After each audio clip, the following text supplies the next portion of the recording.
¿Te quieres casar conmigo?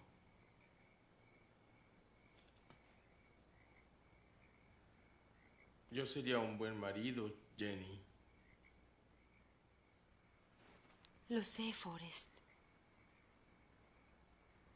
Pero no te casarás conmigo. No debes casarte conmigo.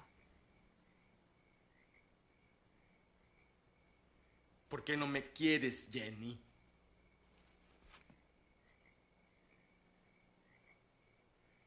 No soy muy inteligente, pero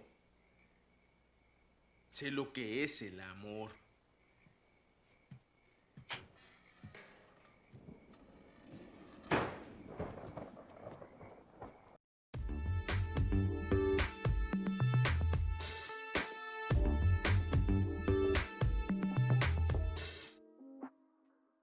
Hola, esto es Ocio, Preguntas y Café y hoy estamos compartiendo con mis amigos Daniel y Dani un tema que a veces parece un poco cliché, pero los que han visto nuestros videos anteriormente, la idea es poder preguntarnos y tratar de mirar otras perspectivas distintas. Y bueno, voy a empezar a introducir el tema con una frase de un filósofo italiano. Sin duda, cuando te amo, al amarte, me reencuentro en ti, que piensas en mí. Y me recupero en ti, que conservas lo que había perdido por mi propia negligencia. Hoy vamos a hablar del amor. Y quiero darle la palabra a mis amigos para que saluden y los inviten a los que nos están escuchando a quedarse en el episodio. Bueno, muchísimas gracias, Diego, Dani, ¿cómo estás? Espero que todos estén muy bien.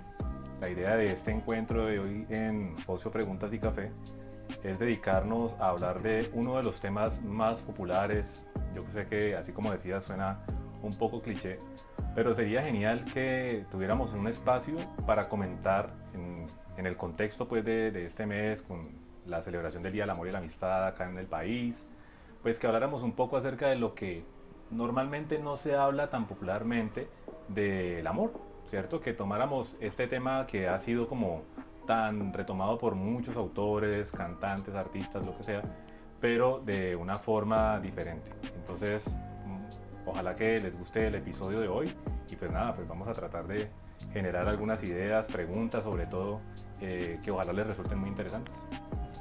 Bueno, gracias Diego, gracias Daniel. Hola a todos los que nos escuchan.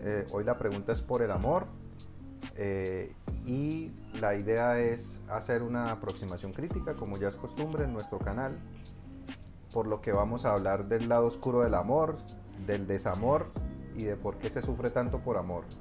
Así que esperemos que no solo nos vean quienes están enamorados en Día de Amor y Amistad, sino también quienes no lo están, tienen desamor o quieren que sus relaciones vayan por un camino distinto. No sabemos si mejor y peor, pero pues puedan transformar sus relaciones, ojalá para bien. Bueno, como lo mencionaron ya Dani y Daniel, la idea es poder expresar algunas preguntas, decir algunas ideas que por lo general no se dicen sobre el amor, ¿sí? Entonces, para empezar, yo les voy a dar la palabra a ustedes y desde una perspectiva filosófica y desde una perspectiva científica, tal vez, desde las neurociencias, desde la psicología, que nos pudieran dar las ideas preliminares. Vamos a tratar de hacerlo, no sé, en 3-4 minutos, ideas preliminares, sobre desde estas perspectivas, tal vez qué no se ha dicho del amor o qué aportes podríamos brindar para hacernos preguntas críticas sobre el amor. Entonces, Dani. Bueno, sí, no tanto que no se ha dicho, sino que no se dice mucho o que no está muy presente en la conciencia colectiva cuando se habla de amor, quizás. Entonces, perdón, yo quisiera arrancar por decir que hay una confusión tremenda entre lo que es amor y enamoramiento, que de hecho es importante plantear de primero y distinguir.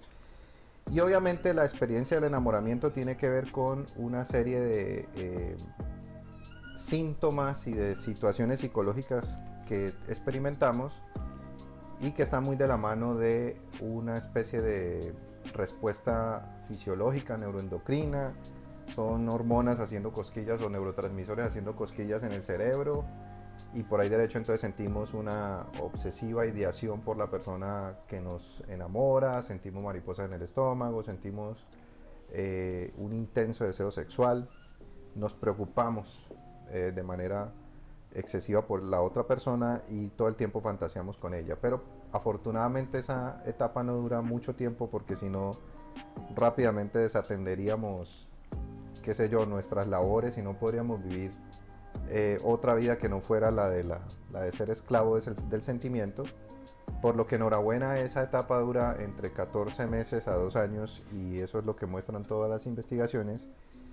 Por lo que el amor tendrá que ser algo que se construye a partir quizá de esa experiencia, que es una experiencia muy asociada al eros, la voy a denominar así, eros, y tiene más que ver con una especie de vínculo de cooperación y de afecto que se da a partir de esa experiencia de enamoramiento que se puede decir tiene mucho que ver con el apego.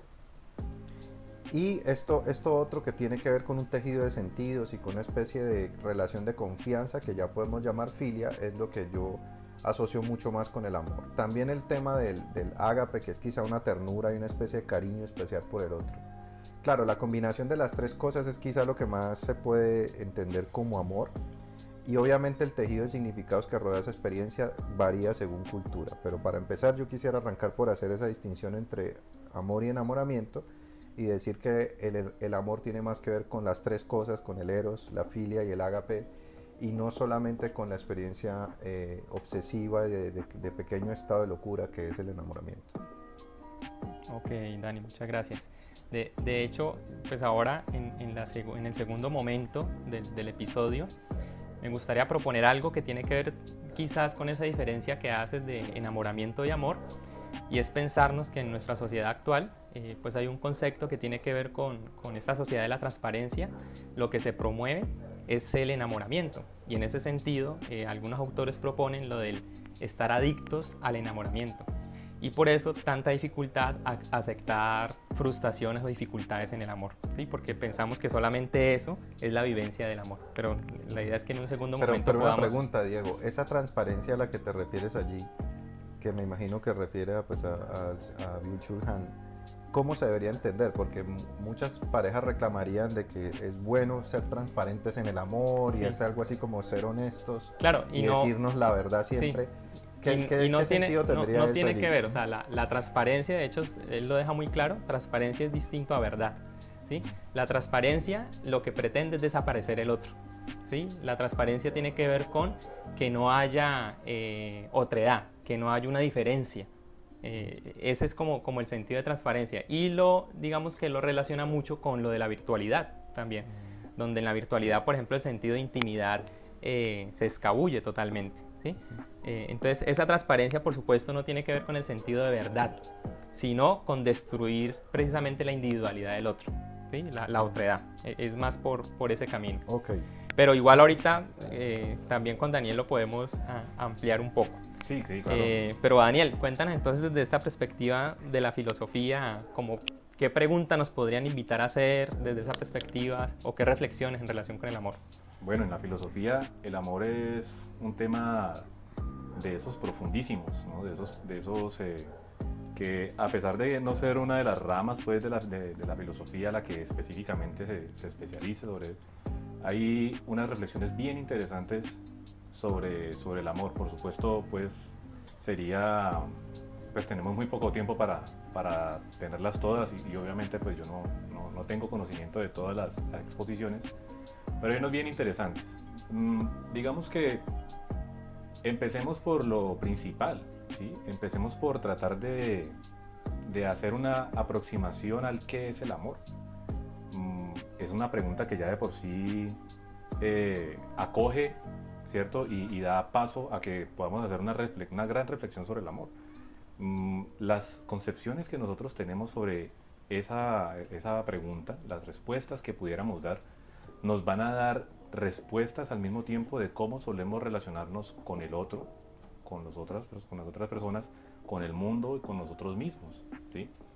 Tiene el amor que ver entonces con un deseo que quiere ser satisfecho, ¿sí? Y que entonces es algo que uno va en busca de, o tiene el amor que ver algo con una entrega total, que se dispone la vida digamos, presentarse, a darse hacia el otro, hacia los otros o hacia lo otro, ¿cierto? Y a despojarse muchas veces de ese ego. Son dos concepciones, digamos, que comienzan a dialogar, generan una dialéctica ahí del amor y que, por supuesto, pues, nos ponen en puntos diferenciales, ¿cierto? Si yo pienso que el amor es eso que yo consigo y que tengo que ir a buscar, a lo que tengo que ir a encontrar, ¿sí? Salgo a la calle bien arregladito, bien arregladita, para ir a encontrarme con el amor, con ese objeto de mi deseo, pues eso es una concepción del amor que nos va a dar unas formas de relacionamiento con eso otro.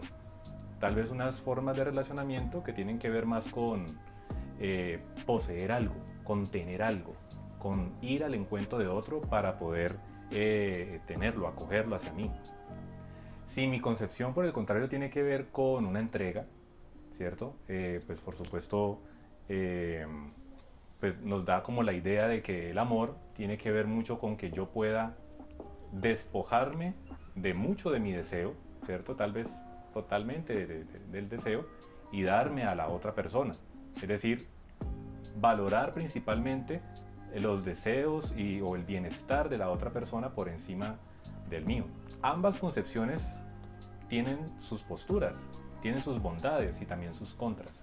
Pero lo primero que haría yo para entrar como en la reflexión no sería definirme por una de ellas, sino que nos preguntáramos, invitarnos a que nos preguntáramos cuál es la concepción que orienta nuestra idea del amor, ¿sí?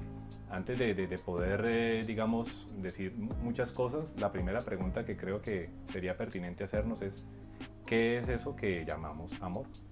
Y pues es una pregunta que no es menor, es una pregunta muy grande. Y de hecho no vamos a tratar pues de resolverla aquí. Aquí no les vamos a resolver eso. Pero sí es muy interesante que si bien no es una de esas respuestas que tiene una pregunta que tiene una respuesta definitiva, nos podamos acercar muchísimo a ella. Bien.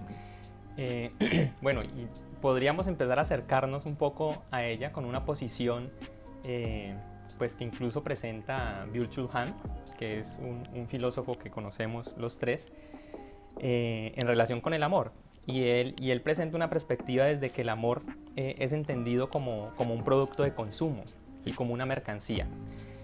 Obviamente en nuestra sociedad actual o en una sociedad occidental, donde se premia lo que tiene que ver con el individualismo, ¿sí? A propósito pues de alcanzar las metas, de lo que hemos hablado en los otros episodios sobre el éxito, de pensar en la acumulación y que por supuesto el amor no se escapa de ello. La pregunta sería entonces, o bueno, las ideas que podrían surgir ahora es, ¿ustedes qué piensan de eso? Como desde estas perspectivas científica o filosófica, ¿cómo podríamos abordar esto o dar preguntas o ideas viendo críticamente sobre por qué el amor como un producto de consumo, como una mercancía? Daniel. Sí. Daniel. Bueno, perfecto. Gracias. Bueno, hay una perspectiva que me llamó muchísimo la atención en Byung-Chul Han. En este ensayo, yo creo que es el ensayo que lo ha hecho más reconocido, que es La Sociedad del Cansancio. Por supuesto, hay otros ensayos que toman el tema del amor muchísimo más específico. Pero si uno puede entender esta idea en La Sociedad del Cansancio, que es un ensayo que les recomiendo pues a todos con los que me encuentro y que tengo la oportunidad de hablar, les recomiendo que se peguen la leída al ensayo. Esta idea del narcisismo, ¿sí? Si todos conocemos el mito de Narciso, ¿cierto? Para ir al momento que nos interesa de esa historia, de ese relato, pues Narciso es un personaje pues que sobresalta por su gran belleza, ¿sí?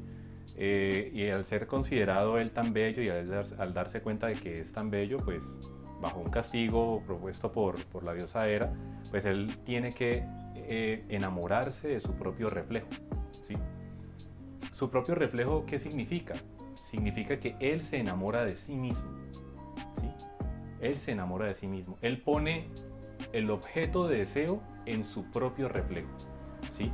Y pues la maldición es que mientras se quiere alcanzar, pues no se puede alcanzar porque su reflejo es solo agua. Entonces cada que intenta tocar el agua, pues su reflejo se desvanece.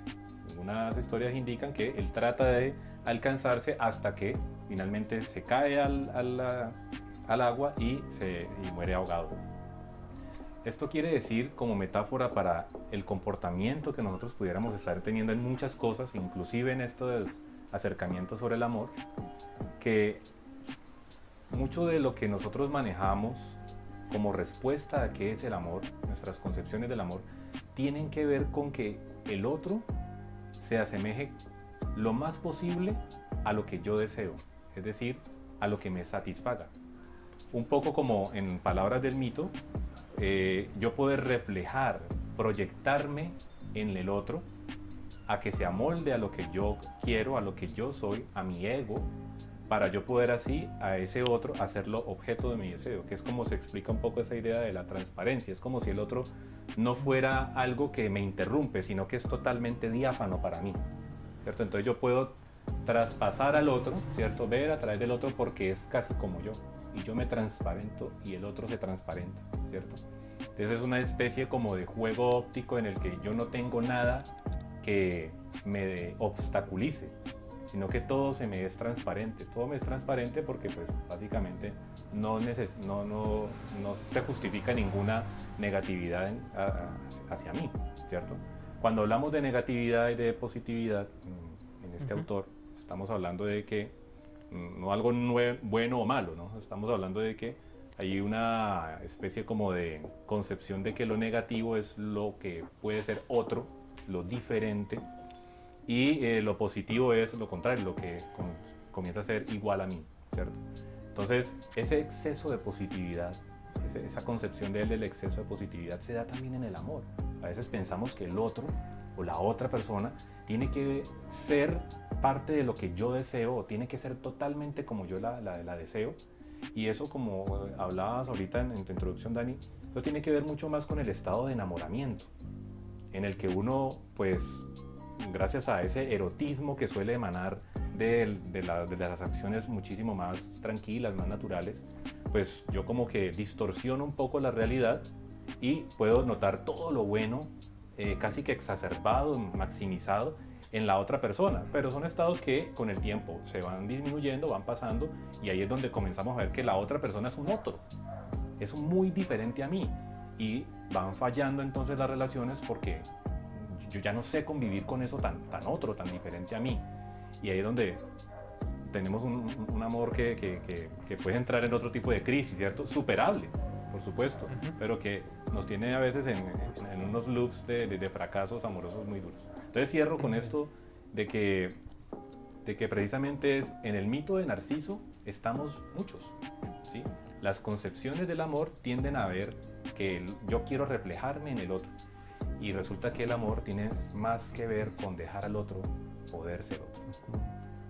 Sí, Daniel, y de hecho, tomando un poco lo que pones de presente, yo diría que nuestra sociedad nos invita a que lo hegemónico sea el yo, y entonces la idea es que tienes que ser feliz, tienes que cumplir tus metas, tienes que vivir tus sueños, y si hay algo que te lo impide, ¿cierto? Entonces debes rechazarlo, debes renunciar a ello, decide rápido, porque hay poco tiempo, termina eso, porque si esta persona te impide ser feliz, y en ese ser feliz pues no entendamos pues el concepto en toda su profundidad, sino digamos ser feliz es lograr tus metas y lograr tus sueños, así no sean sueños tan loables o sean acumulaciones como hemos visto que también nos invitan a tener. Entonces, claro, el asunto es que muchas relaciones se encuentran con una tremenda dificultad para pasar del eros a la filia o al ágape.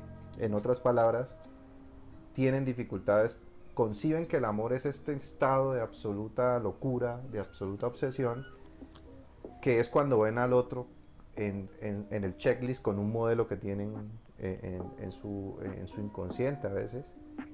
Y obviamente cuando ya lo ven con la negatividad, cuando ya se encuentran con la otredad, y esa otredad puede obstaculizar, puede generar desdicha, sufrimiento, pero finalmente es un otro, Entonces la transición al amor más filial y a la ternura del ágape, pues se hace muy difícil porque la sociedad te está invitando a esa otra cosa, ¿cierto? Es decir, la renuncia al yo es muy difícil en nuestra sociedad moderna, no para decir que hay que renunciar al yo y entonces perder la individualidad, sino que como la hegemonía es yoica, es decir, hay que ser feliz, es decir, debes cumplir tus metas, tus sueños y caminar tus caminos, entonces el otro es un obstáculo, literal, ¿sí?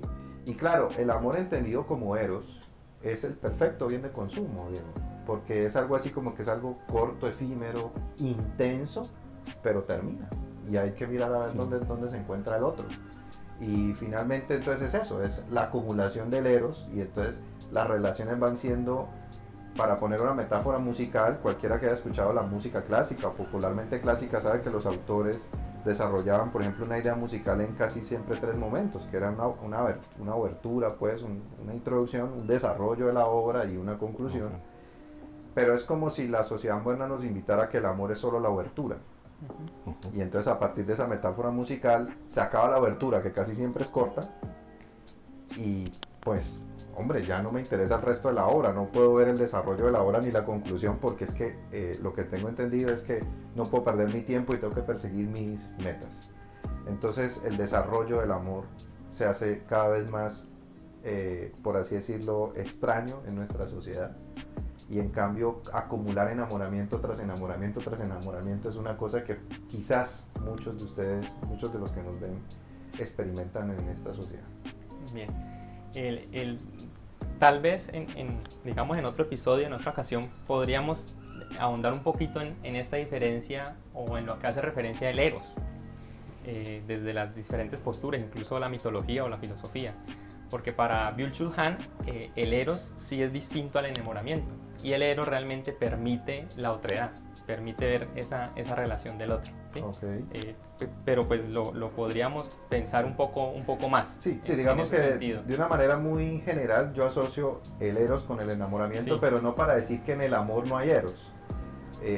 Claro, el amor es la combinación de las tres, si se quiere, los 3 talantes, el erotismo, pero también la filia, pero también el ágape, pero en un desarrollo de la obra, porque lo que digo yo es que el enamoramiento está muy dominado por el eros, pero no quiere decir que no haya eros en el amor, eso es lo que, digamos, no quiero que se me malinterprete allí, no quiere decir que no haya eros en el amor, sino que lo que domina esa etapa sí, no, pero a lo que estoy haciendo referencia yo es que el eros, desde la mitología, o por lo menos como lo explica Byung-Chul Han, el eros sí permite la relación con el otro desde la otredad, okay. ¿sí? desde el reconocimiento de la diferencia. Es decir, sí.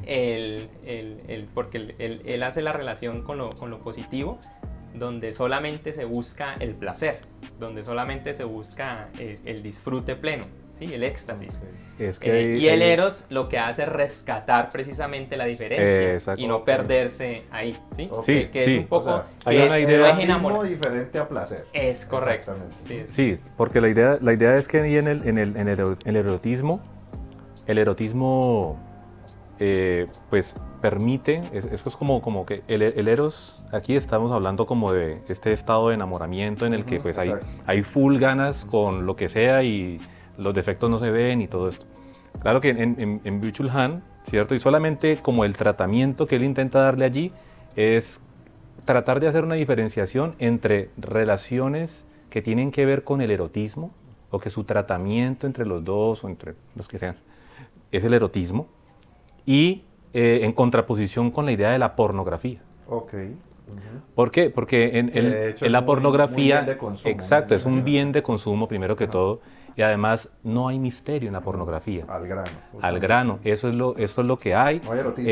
No hay una especie como de velamiento de lo que puede ser, de lo que no, todo está allí, todo se está viendo, todo el acto se ve, ¿cierto? Y además, por supuesto, entre como la forma en la que se presenta, pues no hay una forma de tener misterio allí. El erotismo permite que sí haya una cosa otra, ¿cierto? Algo que se esconde, algo que todavía está en el misterio, que puede ser y no puede ser. Seduce. En cambio el otro simplemente satisface. Okay. Ahí hay que también que tener una postura interesante. O sea, cuando estamos hablando de amor en tiempos pues, tal como los vemos, con tanto acceso a la pornografía, hay que preguntarse cómo nosotros, en un mundo en donde la pornografía es tan libre, en donde pues incluso a veces se nos mide por nuestra capacidad de sexual, pues, de tener sexo o algo, pues cómo se ven las concepciones de amor ahí. Claro. Hay muchos jóvenes en este momento, y ojalá que esto lo puedan estar viendo muchas personas que tienen que ver con adolescentes, que con esta forma de ver el amor de manera pornográfica, pues están pensando que ese es el amor. Esa es su y que manera es de amar. precisamente, Daniel, la referencia a la sociedad del rendimiento. ¿Sí? Exacto, sí. Porque, y el amor no Porque es hay que capaz de rendir bastante, decir, ¿no? Claro, yo tengo que cumplir. O sea, incluso independientemente, como hombre o como mujer, hay unas expectativas siempre en el amor puestas en el cumplimiento de algo, y en son el unos deber de algo, estándares con unos estándares supremamente altos que por supuesto en lo que terminan son en frustración. Y digamos, este tema sobre el rendimiento es precisamente lo que estamos hablando en la diferencia entre la positividad y la negatividad, que no tiene que ver, como ya lo aclaraste, con algo positivo y algo negativo, con lo bueno, lo malo, lo bueno y lo malo, sino que tiene que ver con negar la posibilidad de un otro, ¿sí? Negar la diferencia y entender que el amor es placer, que el amor es felicidad, que el amor es dicha y que no hay cabida para el sufrimiento, que no hay cabida para algo que no es mi expectativa, que no es lo que yo deseo. Así es. Entonces, un poco muy cuento de Disney, ¿no? Entonces, si fueron felices para siempre porque están enamoraditos y ahí, al parecer, ya todo va a ser así. Sí. Y ya sabemos que no. Exacto, es la idea moderna de que hay que ser feliz, ¿cierto? A ultranza, y a toda costa. Y entonces, literal, se impone el principio del placer, que es buscar el placer y evitar el sufrimiento. Y no el principio de realidad en el que para lograr la satisfacción del deseo tienes que pasar por un proceso y respetar unas normas y literal vivir un proceso, que es lo que yo diría es el desarrollo del amor, sino la obertura al enamoramiento. Entonces creo que ahí es donde pues nuestra sociedad fracasa, yo diría, o el amor se muestra como una situación fallida en nuestra sociedad, justamente porque el desarrollo de la obra del amor implica desdichas, implica sufrimientos, implica una despreocupación por el rendimiento e implica de poner hasta cierto punto, no anular la individualidad, sino hasta cierto punto de ponerlas, yo diría más la situación narcisista de perseguirse a uno mismo, y mucho más construir en una especie de interdependencia e interrelación con el otro unos sueños conjuntos o un camino conjunto, que siempre va a ser mucho más difícil que perseguir solamente unos sueños que uno tiene. De hecho, hay una posición de la renuncia a mí. Es decir, yo en el amor renuncio a mí, pero entendido, obviamente no como quitar mi individualidad, lo que soy, sino renunciar a mi ego. ¿Sí? Renunciar a la búsqueda de mi placer en el otro. ¿Sí? O sea, renunciar a mí, en esa posición tiene que ver con renunciar a mi ego, a la búsqueda de mi placer solamente y reconocer también en el otro algo. Que es un poco también la frase con la que inicié. Digamos, advirtiendo sobre el peligro de que no se trata de ser transparente al otro, ¿no? Por supuesto. Porque sería una contradicción, sino en el entendido de que el verdadero amor, digamos, si es que algo como eso existe, o lo que yo llamaría el desarrollo de la obra del amor, implica que haya, digamos, una mirada menos narcisa del asunto y quizá enfrentar la dificultad y la complejidad de tejer o de construir con el otro.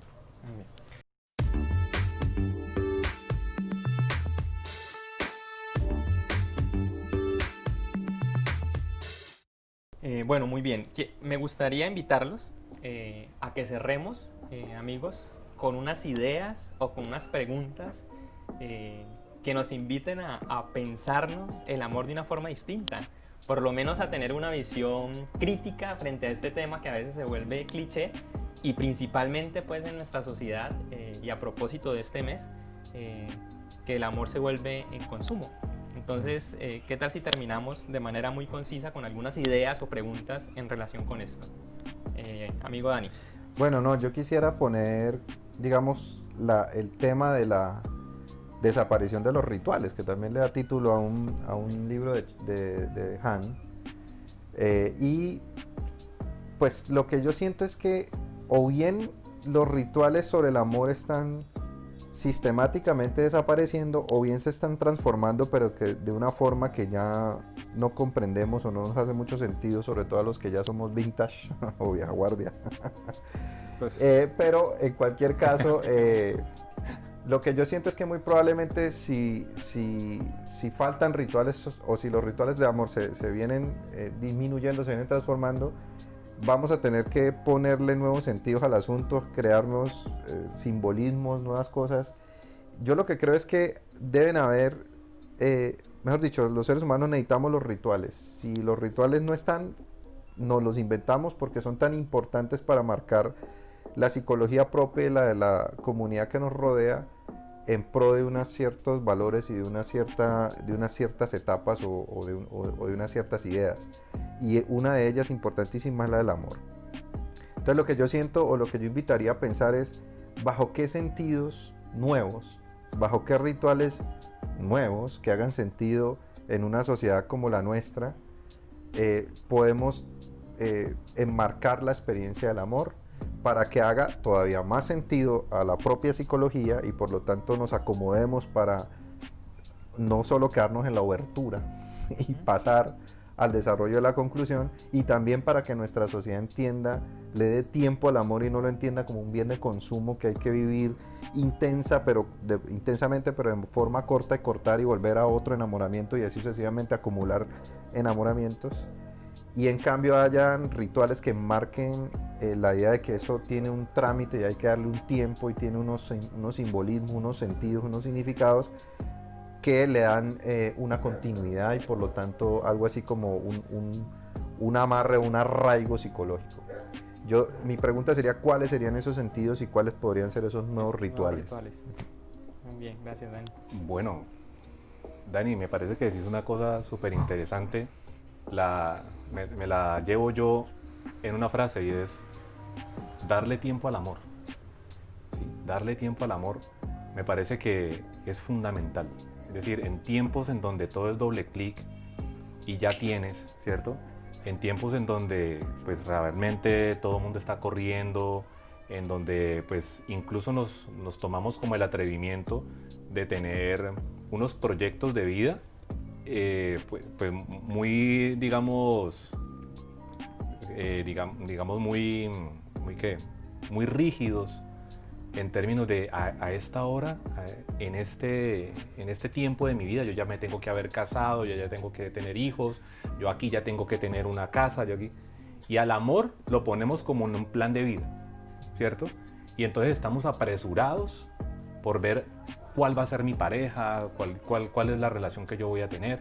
Y cada fracaso se convierte también en una cuestión supremamente dura porque voy a fracasar en todo en mi vida. Ustedes que son psicólogos podrán hacer memoria de qué tantas consultas les hacen a ustedes por temas de amor, ¿sí? Y eso es algo en lo que en este momento yo diría que el amor no lo disfrutamos. En la sociedad tardomoderna padecemos el amor. Y yo creo, atrevidamente, que tiene mucho que ver con lo que decía al principio, la forma en la que nosotros concebimos lo que es el amor. Es que esto no es un tema menor. A lo que yo voy, esa es mi idea de cierre, es que no por pensarte el amor a los hombres te estás haciendo afeminado, ¿cierto? Pensarse el amor no es un tema afeminado. Y a las mujeres pensarse el amor no las va a hacer unas románticas empedernidas, no es para eso. Es porque las relaciones con los otros y conmigo mismo, incluso ahorita voy a decir esto también atrevidamente, con el mundo, con la tierra, con lo que nos circunda, tienen que ver con cómo nosotros concebimos el amor. Yo el primero, las reflexiones que he tenido más duras en este tiempo de cuarentena han tenido que ver con cómo yo concibo el amor. Y eso me parece que es un ejercicio que debemos hacer, que no es menor, que no le tenemos que dar simplemente un tratamiento cliché, ¿cierto? De, vamos a celebrarlo en San Valentín, en septiembre, rosas, chocolates, me enamoré, no me enamoré. Esa no es la reflexión sobre el amor, va mucho más allá. Ojalá pueda ser como un pequeño abrebocas para invitarlos a todos a que se piense en la cuestión con el amor. La forma en la que nosotros nos estamos relacionando hoy, en Colombia, con todo lo que estamos viviendo alrededor de estos hechos de violencia tan tristes, ¿cierto? Tiene que ver muchísimo la forma en la que llevamos el amor. Entonces, invitarlos a eso. ¿Qué es el amor para mí? Eso es una pregunta que ya nos debe dar para mucha reflexión. Gracias, Daniel. El aroma del tiempo, ¿no? Es otro de los títulos. El aroma del tiempo, sí, señor. De Byung-Chul Han, a propósito O el de... banquete que nos recomendó Daniel la otra vez, que hoy no hemos mencionado. O sea, reflexionar a la luz de una buena lectura siempre viene bien, Siempre y si es es- con un buen café, Perfecto. por supuesto. Entonces el banquete, el aroma Entonces, del a tiempo. propósito de lo que estabas mencionando, ¿no? Sí, De sí. poder darle tiempo al amor. El aroma del tiempo tiene que ver con eso y está totalmente vinculado con lo de ritualizar. Porque precisamente la transparencia o la sociedad de la transparencia, como lo explicabas muy bien, Daniel, pues lo que hace es finalmente darle muerte al amor. ¿Sí? La transparencia le quita la vitalidad y la única forma de volver vital, de darle sentido al amor, es poder simbolizándolo. Y una de las formas del ser humano de simbolizar tiene que ver con los rituales. Entonces, sí, a propósito es eso, o sea, pensarnos en que el amor no es una cuestión solamente de placer, no es una cuestión solamente de disfrute, sino que el amor O de tiene- corta duración. o de corta duración, ¿sí? O de rendimiento, Ujú, ¿sí? Que mira que son exacto. palabras claves Ujú. que tienen que ver con nuestra sociedad, con nuestra cultura. Y en salud mental, pues posiblemente vemos gran cantidad de personas muy frustradas en las relaciones de pareja, precisamente por esta comprensión de la relación con un otro. Entonces la invitación para mí sería eso, es decir, buscar el sentido, el sentido de por qué me relaciono, y que el amor pues no tiene que ver con esta idea del disfrute y del placer solamente, es decir, de eso no se trata. Ok. Bueno, entonces no, los dejo para que se despidan. No, invitarlos a que nos sigan en nuestras redes sociales, que se suscriban al canal y que comenten, dialoguen con nosotros, háganos preguntas. No somos los gurús del amor, al contrario, pensamos que hay mucho mercader del amor por allí en redes sociales y en YouTube que te da la fórmula mágica para resolver el tema. Nosotros somos muy críticos con eso. Lo único que sabemos es que el amor no debería ser un bien de consumo, o que no debería ser lo que hemos planteado, pero tampoco tenemos la última palabra en decir que sabemos qué es el amor y cómo conseguirlo. No, pero puedes dialogar con nosotros, haznos preguntas, déjanos temas. Y nada, lo mismo de decirles que hay que preguntarnos estas cosas, y que cuando nos la preguntamos y nos encontramos pues, resolviéndolo de manera pues repetitiva como los otros discursos, allí es donde vamos a tener que hacernos realmente la pregunta de si sabemos qué es o no. Entonces, @ocio preguntas y café, invitarlos a que por supuesto nos sigan, nos escriban. Estamos esperando sus comentarios y bueno, tenemos probablemente el tema de la amistad. Sí, Para esto es la un mes de próxima. amor y amistad. Para Futuro el próximo episodio, la amistad. Entonces complementen allí este episodio del amor con el episodio sobre la amistad. Los invitamos en el siguiente, por Bueno, supuesto. la pregunta es sí, una de las preguntas puede ser cómo estamos viviendo el amor en estos tiempos. Y bueno, déjenos sus comentarios. Muchas gracias, chao, chao. Chao, chao. Adiós, preguntas y café.